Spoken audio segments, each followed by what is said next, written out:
শিক্ষা প্রতিষ্ঠান খোলার বিষয়ে প্রধানমন্ত্রী শেখ হাসিনা তাগিদ দিয়েছেন। চলুন বিস্তারিত জেনে নেওয়া যাক। তার আগে আপনাদেরকে বলে রাখি, আপনারা যদি আমাদের চ্যানেলে নতুন দর্শক থাকেন তাহলে অবশ্যই চ্যানেলটাকে সাবস্ক্রাইব করে পাশে থাকা বেল বাটনটিকে অন করে দেবেন।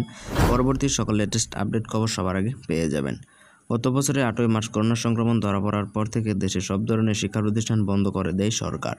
এরই মধ্যে কয়েকবার চেষ্টা করেও এই মহামারীর কারণে শিক্ষা প্রতিষ্ঠানগুলো খোলা সম্ভব হয়নি।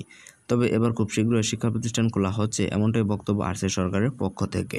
সম্প্রতি প্রধানমন্ত্রী শেখ হাসিনা দ্রুত সব শিক্ষা প্রতিষ্ঠান খুলে দেওয়ার বিষয়ে নির্দেশনা দিয়েছেন। এরপর থেকে জোরেশোরে প্রস্তুতি নিয়ে আসছেন সংশ্লিষ্টরা।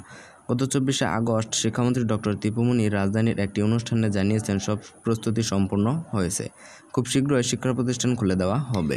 এদিকে রোববার দুপুরের দিকে সদর উপজেলার গৌড়াপাড়া শুভ্র সেন্টারের উপজেলা যুবলীগ আয়োজিত জাতীয় শোক দিবসের অনুষ্ঠানে প্রধান অতিথির বক্তব্যে স্বাস্থ্যমন্ত্রী জাহিদ মালিক বলেছেন, প্রধানমন্ত্রী শিক্ষা প্রতিষ্ঠান খুলে দেওয়ার ব্যাপারে তাগিদ দিয়েছেন। 1.5 বছর ধরে স্কুল কলেজ বন্ধ রয়েছে, শিক্ষক শিক্ষার্থীদেরকে টিকা দিয়ে শিক্ষা প্রতিষ্ঠান খুলে দেওয়া হবে। তো এই বিষয়ে আপনার কোনো মতামত থাকলে কমেন্টের মাধ্যমে জানিয়ে দেবেন। পরবর্তী ভিডিও পেতে অবশ্যই চ্যানেলটিকে সাবস্ক্রাইব করে পাশে থাকা বেল বাটনটিকে অন করে দেবেন।